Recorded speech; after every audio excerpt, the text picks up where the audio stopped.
prayer and fasting begin with pursuing God. Ito po ay imbitasyon upang mapalapit tayo sa Panginoon. Upang ang ating mga puso ay maging aligned sa purpose ng Panginoon. A God-restored church is a Christ-committed and a Jesus-sharing church. You can be physically whole, but still be eternally lost. And the greatest danger that man faced was never his paralysis. It was staying separated from God.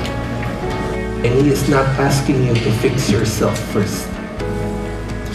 He is simply asking for your yes. Return to me with all our heart because we need God more than ever. And we remember that our ultimate breakthrough from sin to salvation, from death to eternal life, all happened at the cross of Calvary.